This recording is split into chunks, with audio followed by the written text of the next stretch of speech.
उस रात वीडियो बंद होने के बाद मैं काफी देर तक स्क्रीन को देखता रहा। कमरे में सिर्फ पंखे की हल्की आवाज थी और खिड़की से आती ठंडी हवा पर्दे को हिला रही थी। चर चर, जैसे वो पुरानी लकड़ी भी उस रहस्य को समझने की कोशिश कर रही हो। दिल तेज धड़क रहा था, लेकिन इस बार सिर्फ डर नहीं था, एक अजीब सा खिंचाव था, जैसे कोई मुझे बुला रहा हो, जैसे मैं अब सिर्फ दर्शक नहीं रहा, मैं उस कहानी का हिस्सा बन चुका था। और उसी पल मैंने फैसला कर लिया, अब सिर्फ बात करना काफी नहीं था, मुझे वहां जाना था। कालाधार, उस जगह पर जहां से ये सब शुरू हुआ था, जहां नैना 10 साल से फंसी हुई थी, जहां हर रात उसका इंतजार उस स्क्रीन के पार किसी जवाब का इंतजार बन चुका था। मैंने बिना सोचे बैग उठाया, लैपटॉप बंद किया और घर से निकल पड़ा। बाहर हल्की बारिश हो रही थी, सड़क पर पानी जमा था, हर कदम पर जूते से छपाक छपाक की आवाज आ रही थी। हवा में ठंडी नमी थी जो सीधे हड्डियों तक उतर रही थी, लेकिन मेरे अंदर सिर्फ एक आवाज गूंज रही थी, अगर तुम नहीं आए तो मैं हमेशा यहीं फंसी रहूंगी। रात भर सफर चलता रहा। बस की खिड़की से बाहर अंधेरा भागता जा रहा था, बीच बीच में नींद आती और हर बार वही चेहरा सामने आ जाता।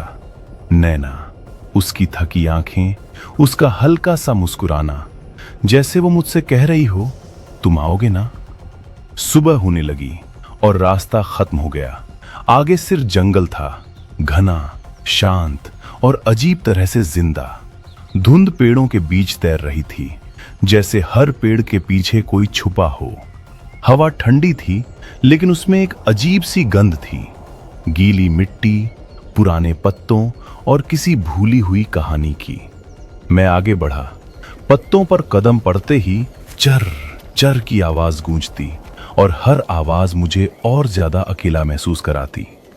तभी अचानक मुझे महसूस हुआ रास्ता बदल रहा है, जैसे मैं सीधा नहीं, घूमकर वहीं आ रहा हूं, जैसे जंगल मुझे अपने अंदर खींच रहा हो। एक पल के लिए डर ने मुझे रोक दिया, लेकिन तभी फोन अपने आप ऑन हुआ, स्क्रीन चमकी और उस पर एक लोकेशन ब्लिंक करने लगी, कालाधार। मेरी सांस अटक गई, जैसे वो दूसरी तरफ से मुझे रास्ता दिखा रही हो, जैसे समय और दूरी के बीच कहीं वो अभी भी जुड़ी हुई हो। मैं उसी दिशा में चल पड़ा। हवा अचानक तेज हुई, सर, और दूर से वही आवाज आई, फुस, जैसे कोई मुझे बुला रहा हो। इस बार मैंने रुककर पीछे नहीं देखा, मैं उस आवाज के उल्टा चलने लगा, क्योंकि अब मुझे समझ आ गया था, वो चीज डर से खेलती है और जो डरता है वही उसका हिस्सा बन जाता है। कुछ देर बाद जंगल खत्म हुआ और सामने था कालाधार, टूटा हुआ, खामोश, जैसे समय ने उसे छोड़ दिया हो, जैसे यहां की हर चीज किसी अधूरी कहानी में अटकी हुई हो। मैं धीरे धीरे उस घर की तरफ बढ़ा जहां नैना थी। दरवाजा आधा खुला था। चर की आवाज के साथ मैंने उसे खोला। अंदर वही कमरा, वही सीढ़ियां, वही ठंडी हवा, लेकिन इस बार मुझे उसकी मौजूदगी साफ महसूस हो रही थी। तुम आ गए?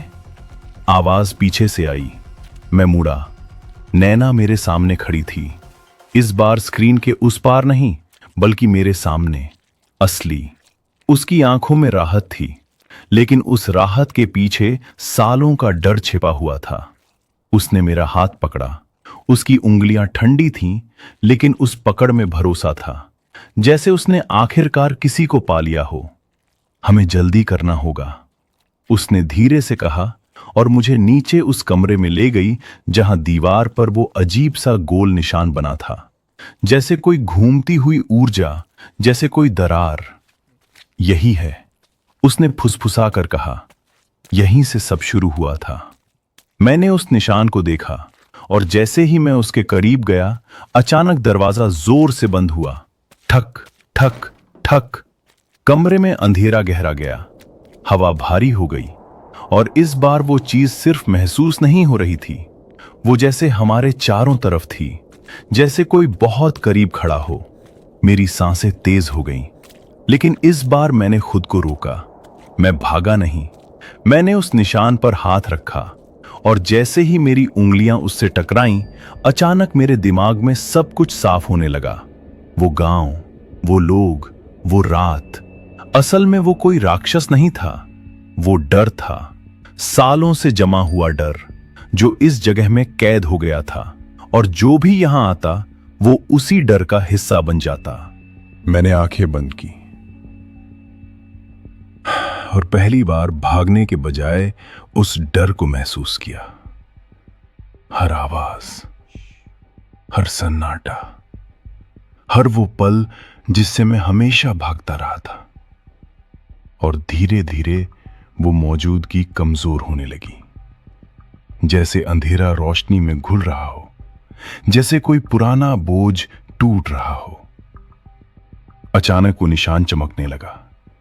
तेज रोशनी पूरे कमरे में फैल गई और एक जोरदार आवाज के साथ वो दरार टूट गई, जैसे सालों से कैद कुछ आजाद हो गया हो।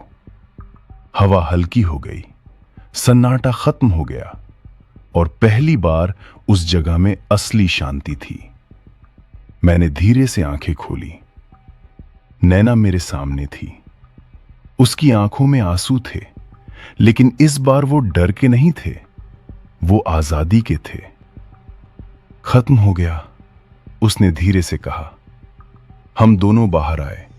सूरज निकल चुका था, रोशनी पूरे गांव में फैल रही थी, और अब वो जगह वैसी नहीं लग रही थी जैसे उसमें से कोई भारी चीज निकल गई हो। हम जंगल के रास्ते की तरफ बढ़े। हर कदम पहले से हल्का लग रहा था, जैसे हम सच में बाहर आ रहे हों। कुछ देर बाद सड़क दिखी, वही जगह जहां से सब शुरू हुआ था। मैंने पीछे मुड़कर देखा। काला धार अब बस एक खाली पहाड़ी था, जैसे वो कभी था ही नहीं, जैसे वो रहस्य फिर से समय में खो गया हो। मैं नैना की तरफ मुड़ा, लेकिन इस बार वो वहां नहीं थी। मेरा दिल एक पल के लिए खाली हो गया, लेकिन तभी मेरे हाथ में कुछ महसूस हुआ। एक छोटा सा कागज। मैंने उसे खोला। उस पर लिखा था, इस बार मैं सच में आजाद हूं। मेरी आंखों में हल्की नमी आ गई, लेकिन होठों पर एक मुस्कान थी, क्योंकि मैं समझ चुका था वो गई नहीं है, वो बस उस जगह से बाहर निकल गई है, और शायद मेरे अंदर कहीं रह गई है। उस दिन के बाद मैं कभी कालाधार नहीं गया, लेकिन आज भी जब रात को बारिश होती है, हवा खिड़की को हिलाती है, लकड़ी चर्र की आवाज करती है, तो मुझे वो रात याद आती है। फर्क बस इतना है, अब डर नहीं लगता, क्योंकि अब मैं जानता हूं असली डर बाहर नहीं होता, वो हमारे अंदर होता है। और जब हम उसका सामना करते हैं तो वो हमें खत्म नहीं करता, बल्कि हमें आजाद कर देता है। अगर तुम यहां तक ये कहानी सुन चुके हो तो एक पल सोचो, अगर तुम्हें भी अपने सबसे बड़े डर का सामना करना पड़े तो क्या तुम भागोगे या उसका सामना करोगे? अपनी राय जरूर बताना, क्योंकि हर डर के पीछे एक सच छिपा होता है, और हर सच के बाद एक नई शुरुआत जरूर होती है।